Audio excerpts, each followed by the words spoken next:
जय गौ माता, जय गोपाल। मैं अखिल विश्व कामधेनु सेवक ज्योतिराचार्य अंकित रावल, राजस्थान। आज हम बेंगलोर के श्री श्री रविशंकर जी महाराज के अंतर्राष्ट्रीय आश्रम गौशाला में पहुंचे हैं, जहां यहां के संस्थापक चंदू भाई और भारत गोपाल रत्न आचार्य घनश्याम जी व्यास भी हमारे साथ उपस्थित हैं। तो कुछ चंदू भाई से हमारा विशेष अनुरोध रहेगा कि आप हमें आपकी सुंदर गौशाला के बारे में कुछ बताएं, जिससे हम पूरे भारत के गोपालकों का मार्गदर्शन कर सकें।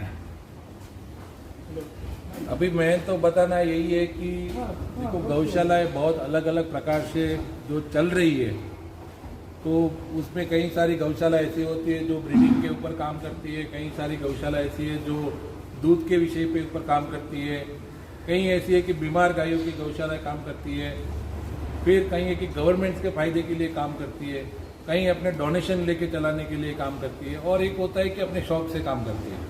तो गाय तो एक ही है, विषय बहुत अलग अलग कर दिए। तो हम यही चाहते हैं कि सारी गौशाला का एक ही पॉइंट पे, जो 6 पॉइंट है वो एक ही पॉइंट पे सब लोग काम करें।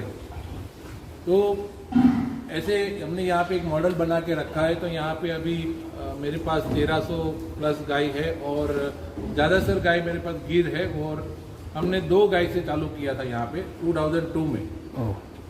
तो आज हमारे पास 15 नस्ल भी है। तो कई सारी नस्ल हमको अभी ढूंढ रहे हैं कि वो सारी मिले और लोगों को देखे, क्योंकि यहाँ पे क्या होता है कि बहुत सारे लोग जो आते हैं उसको पता नहीं कि हमारे स्टेट की गाय कौन सी है। दूसरा, आजकल के बच्चों को भी नहीं पता है कि हमारी गाय कौन सी है, खान पीन कौन सा है, पहनवेश कौन सा है। तो हम यहाँ पे थोड़ा ज़्यादा उसको दिखाते हैं कि भाई ऐसी ऐसी चीज़ें है। जैसे कि एक विचार अभी बहुत चला था कि हमारे बाप दादा ने कुआं देखा, हमने बोरवेल देखा, हमारे बच्चे बॉटल देख रहे हैं, नीचे लिखा था पानी बचाओ। तो वैसे गाय भी बचानी पड़ेगी। तो वो उस विषय पे काम कर रहे हैं। और दूसरा है कि हम एग्रीकल्चर में भी बहुत बड़ा काम कर रहे हैं कि गौ आधारित खेती। तो हम आपको दिखाएंगे आगे जाके कि खाद कैसे बनता है, खाद से कैसी फसलें आती है, और वो हमने एक बैक्टीरिया भी बनाया है, तो बैक्टीरिया की भी यूज करते हैं। जैसे मेरा प्रश्न ये है अभी आपसे, जैसे कि भुवनेश्वरी पीठ का पूरे इंडिया में नाम है मिल्किंग में, क्योंकि यहाँ से जितने भी जो बूल निकले हैं उनका हाईएस्ट मिल्किंग है। तो क्या भुवनेश्वरी से यहाँ कोई बूल आया है? हाँ, भुवनेश्वरी से मेरे पास बहुत सारे बूल है यहाँ पे। ओके। और रिजल्ट भी है, ऐसा भी नहीं है कि जो बोल रहे हैं वैसा ऐसा भी नहीं है। ओके। तो मेरे पास ये इधर ही आपको दिखने को मिलेगा, यहाँ पे है जो भुवनेश्वरी पीठ के ही है। अच्छा। तो आप उस साइड में भी आओगे तो बहुत सारे नंदी है जो आपको अभी दिखाएंगे। ओके। तो मेरे पास 3 लीटर से लेके 14 लीटर तक की गाय है। बहुत सुंदर, वेरी गुड। बच्चे को पिलाने के बाद का ये मैं बोल रहा हूँ। अगर बच्चे को नहीं पिलाया तो फिर ज्यादा हो जाएगा। ओके, ठीक है। ये जो हमारे सामने जो बूल खड़ा है ये भुवनेश्वरी पीठ का है, आप देख सकते हैं। बड़ा ही सुंदर बूल है।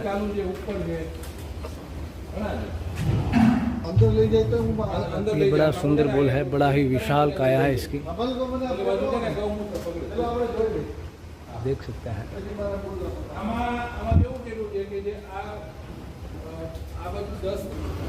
इसमें जो हम देख रहे हैं, ये जो सारी गायें जो है ये फर्स्ट डिलीवरी के बाद सेकंड डिलीवरी के लिए खड़ी हैं, और ये गायें अभी ज्ञाबन है और ये फर्स्ट डिलीवरी के लिए तैयार हैं। तो इन श्री श्री के यहाँ सारे नंबर दे रखे हैं कि कौन सी गाय की क्या स्थिति है, वो कौन सी नस्ल से जुड़ी हुई है। तो बड़ा ही सुंदर ढंग से यहाँ कार्य चल रहा है। जय गौ माता, जय गोपाल। मैं अखिल विश्व कामधेनु सेवक ज्योतिराचार्य अंकित रावल, राजस्थान। आज हम बेंगलोर के श्री श्री रविशंकर जी महाराज के अंतर्राष्ट्रीय आश्रम गौशाला में पहुँचे हैं, जहाँ यहाँ के संस्थापक चंदू भाई और भारत गोपाल रत्न आचार्य घनश्याम जी व्यास भी हमारे साथ उपस्थित हैं। तो कुछ चंदू भाई से हमारा विशेष अनुरोध रहेगा कि आप हमें आपकी सुंदर गौशाला के बारे में कुछ बताएं, जिससे हम पूरे भारत के गोपालकों का मार्गदर्शन कर सकें। अभी मैं तो बताना यही है कि देखो, गौशालाएं बहुत अलग अलग प्रकार से जो चल रही है, तो उसमें कई सारी गौशाला ऐसी होती है जो ब्रीडिंग के ऊपर काम करती है, कई सारी गौशाला ऐसी है जो दूध के विषय पे ऊपर काम करती है, कहीं ऐसी है कि बीमार गायों की गौशाला काम करती है, फिर कहीं है कि गवर्नमेंट्स के फायदे के लिए काम करती है, कहीं अपने डोनेशन लेके चलाने के लिए काम करती है, और एक होता है कि अपने शौक से काम करती है। तो गाय तो एक ही है, विषय बहुत अलग अलग कर दिए। तो हम यही चाहते हैं कि सारी गौशाला का एक ही पॉइंट पे, जो 6 पॉइंट्स है वो एक ही पॉइंट पे सब लोग काम करें। तो ऐसे हमने यहाँ पे एक मॉडल बना के रखा है। तो यहाँ पे अभी मेरे पास 1300 प्लस गाय है, और ज़्यादातर गाय मेरे पास गिर है, और हमने 2 गाय से चालू किया था यहाँ पे 2002 में। तो आज हमारे पास 15 नस्ल भी है। तो कई सारी नस्ल हमको अभी ढूंढ रहे हैं कि वो सारी मिले और लोगों को देखे, क्योंकि यहाँ पे क्या होता है कि बहुत सारे लोग जो आते हैं उसको पता नहीं कि हमारे स्टेट की गाय कौन सी है। दूसरा, आजकल के बच्चों को भी नहीं पता है कि हमारी गाय कौन सी है, खान पीन कौन सा है, पहनवेश कौन सा है। तो हम यहाँ पे थोड़ा ज़्यादा उसको दिखाते हैं कि भाई ऐसी ऐसी चीज़ें है।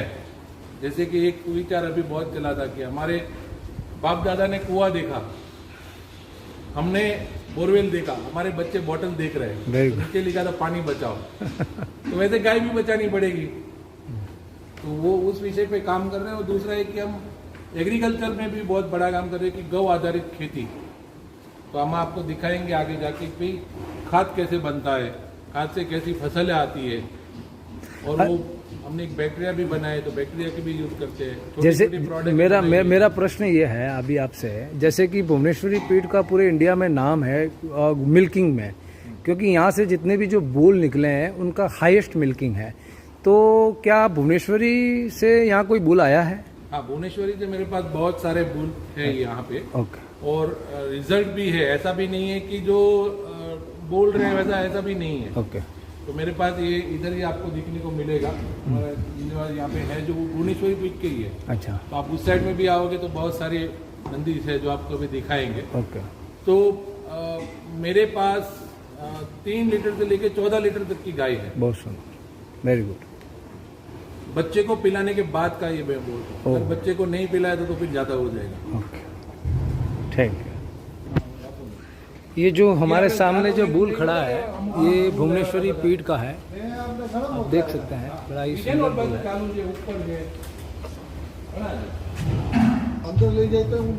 ये बड़ा सुंदर बुल है, बड़ा ही विशाल काया है इसकी,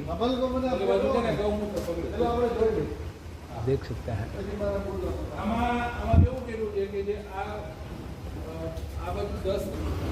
इसमें जो हम देख रहे हैं ये जो सारी गायें जो है ये फर्स्ट डिलीवरी के बाद सेकंड डिलीवरी के लिए खड़ी हैं, और ये गायें अभी ज्ञापन हैं और ये फर्स्ट डिलीवरी के लिए तैयार हैं।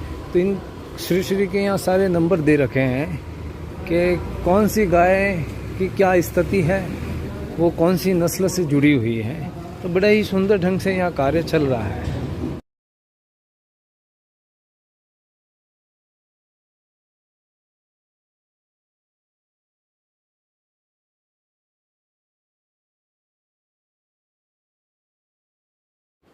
ये हमारा डेटा एंट्री ऑफिस है, और ये हमारा मंथली चार्ट से जितने बच्चे हुए उसका, माँ बाप का सबका रिकॉर्ड से जो बच्चे पैदा हुए उसका आईडी नंबर है। तो जितने भी नंदीज है उसका फैमिली ट्री हमारे पास है 7 जनरेशन का। तो उस हिसाब से उसका सारा ब्रीडिंग रिपोर्ट बना के रखे हैं। अभी तक कहने का आपका तात्पर्य, जितनी भी आपके पास नई नई जो ब्रीडिंग आई है गिर की, तो सबके अलग अलग माता पिता का सारा रिकॉर्ड है, किससे कि भुवनेश्वरी में आप नंबर दे रहे हो तो उसका जो फैमिली चार्ट से उसके पीछे हमारा जो नए बच्चा आते हैं उसका एक फैमिली चार्ट निकालते हैं। बहुत सुंदर, बहुत सर।